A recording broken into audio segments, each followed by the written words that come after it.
my dudes, my guys, and my freaking boys, today we're gonna be porting a RBC manifold, so let's dig straight into it. All right, so what we're gonna do is we're gonna cut this upper plenum open, not off, but open. And then that way we can port the inside of the runners in here. That's the main issue with these manifolds. And then we're gonna open up these bottom runners down here. And then we're also gonna open up the throttle body hole. That's also another huge issue. People put like 70 or 80 or 90 millimeter throttle bodies on these things. And it just gets stopped instantly because it's just hitting flat against this small opening. So we're gonna do all that. We're also gonna cut the water port off for them. And then, yeah. Okay, so the tools you're gonna need to do this is gonna be some sort of die grinder. This is a small one. I plan on getting a bigger one soon, but this is what I've done all of them with, and you know, they work. And then you need specifically an aluminum end blade on it. And then you're going to need, I cut the plenums with a grinder and a cutoff wheel. So you're gonna need that. Also a flap disc is nice to have. And then on top of all that, you're gonna need different types of like sandpaper bits for the end of this. So like here's an example for your die grinder. They got like round ones. They got these cone ones right here. And then different grits, different sizes and stuff like that. It just helps like polish the intake manifold per se.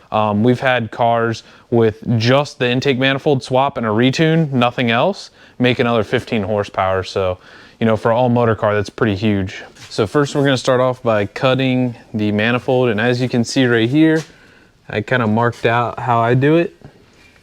And the reason I do it this way is because it gives me most room on the inside when I start porting.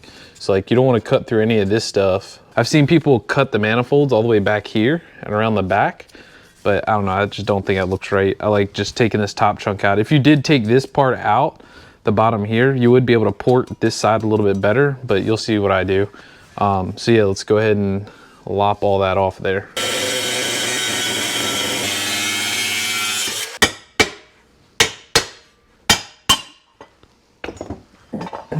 Okay, now we have the manifold opened up. You can kind of see what we're working with. This right here is what we want to take out. We want to open up. You can see how it's kind of beveled from the factory, but it's got these real harsh casting lines in it and stuff like that. We're going to open these holes up is the goal. So opening these up and opening the throttle body up is what's going to get you the most power. And then porting the runners, I never go too crazy because I don't know if the people have stock heads and stuff like that. But if you wanted to go crazy, you would have to know like what size ports they have on their head to port this out more, because you don't want to do all that work on the other side and then this side take a bunch off and it's just hitting a brick wall directly before it goes into the head. So I'm just gonna go ahead and clean all this stuff up now. So the first thing I'm gonna go after is the middle two runners because they're the easiest to do. And I'm just gonna start rough shaping them in. So I'll show you guys how to do that.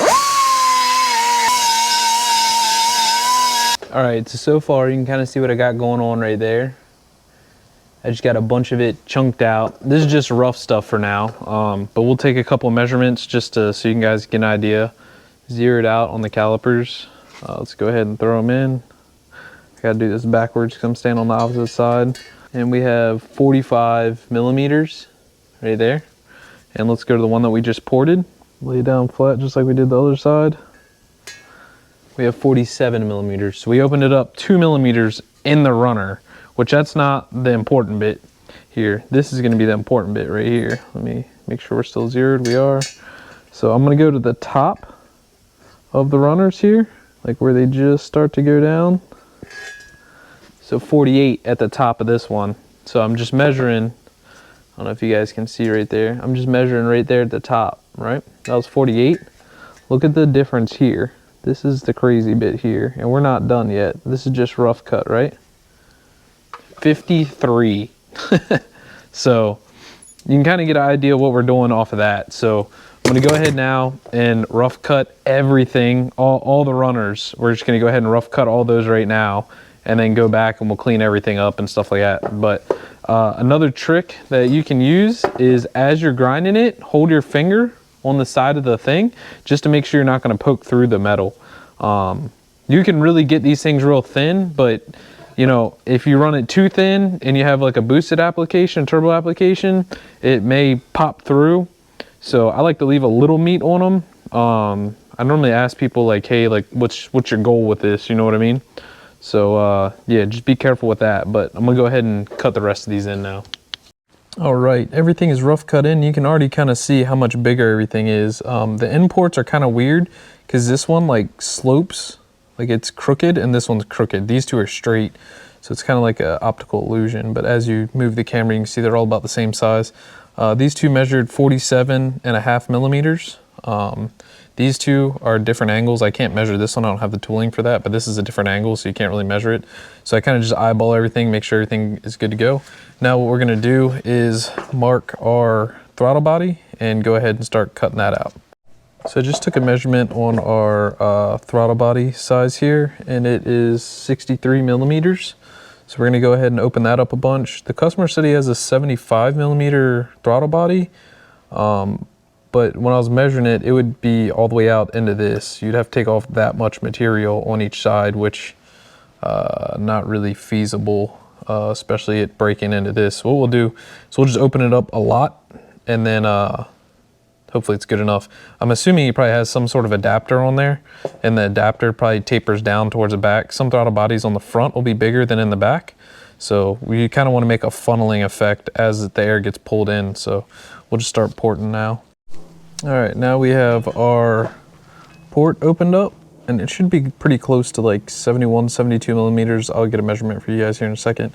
But you can see we got that opened up. Now what I'm gonna do is I'm gonna take this thing out. I see some people keep it, some people take it out. I'd take it out, I think it just restricts flow. So I'm gonna go ahead and get that guy out of there. And then there's like a couple little casting marks somewhere in here. Like these little, see, you can see that's like a little bubble. I'll take those out too. Just because it's way faster to do it with the die grinder than it is with like the polishing stuff. So I'm gonna go ahead and take those out. There's one over here too. So I'm gonna go ahead and take all those out, knock that thing out, and then we can get to porting the bottom side. All right, so I have the throttle body side done now. As you can see right there, we opened it up a bunch. I cleaned it up a bunch more, and I cleaned up the runners some more because I got tired of my air compressor not being able to keep up with my old pneumatic tool, and went and bought an electric one from Harbor Freight, and this thing is the truth. We knocked out that inside section that I was showing you guys before. We knocked that out super quick. Now I'm gonna go ahead and mark out this stuff and get this all ported up to the gasket. So I matched the gasket to that stuff. So what I'm gonna do is I'm just gonna lay the gasket on it, mark it with a Sharpie, and then just go ahead and pour it open. And then we can start polishing and all that stuff. So let's get to it. All right, as you guys can see here, you can see them black lines right there with my Sharpie. It doesn't need, you don't want to hog off too much material, because I feel like if you hog off too much material, because that's where the gasket is, right? So the gasket is only that big. So unless you're modifying the gasket, which most people aren't, that's about as good as you're gonna get, you know?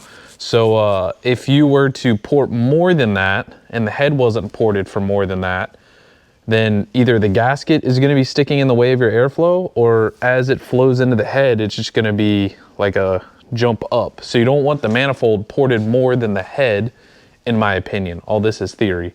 So I don't like to hog these out super crazy, so we'll just go ahead and open them up just a little bit, and then clean it up, and then we can start polishing. All right, so we got those all roughed out. You can see there's like kind of burrs and stuff, but that's okay, because now what we're gonna do is we're gonna take all of our different sanding devices here and clean everything up, the whole manifold. This is where stuff can take a while. Just depends on how polished you want it, I guess, you know? I don't like to super polish them. I don't think it makes that much of a difference, because to me, like 1 or 2 horsepower doesn't really matter. I guess, you know, if it's a race car and you're racing in a class or something like that, it matters then. But like for a street car application, like what's 1 or 2 horsepower? You know what I mean? Like the air temperature can be a 1 or 2 horsepower difference.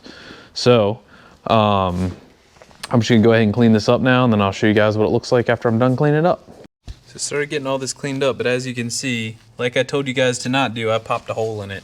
I took too much out of here trying to roll that over. So if you don't have a welder, be careful. All right, so now this is what we are left with. Right here is one very, very ported and polished, I guess. RBC, you can kind of see.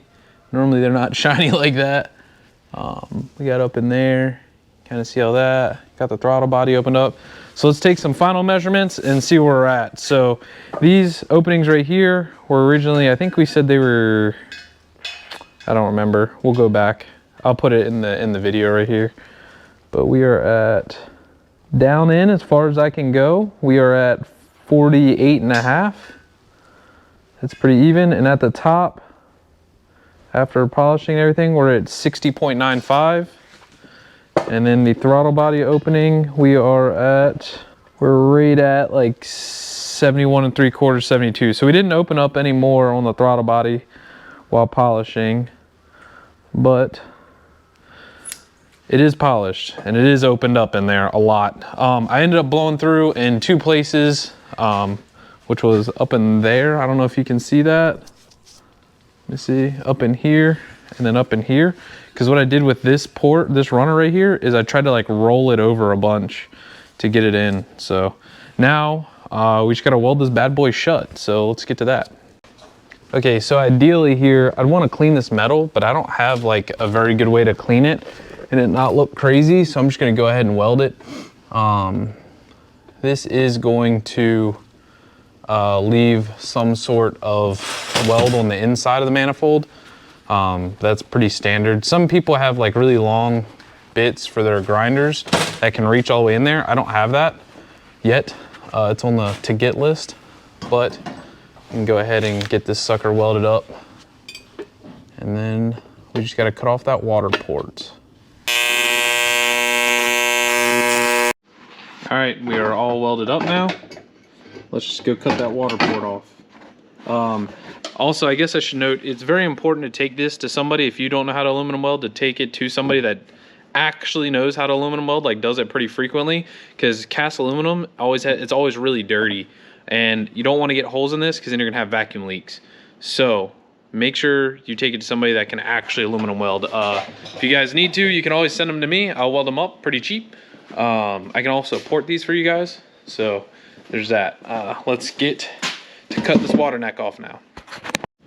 And there we have it. One RBC manifold, fully ported with the water neck cut off. There it is, all finished up.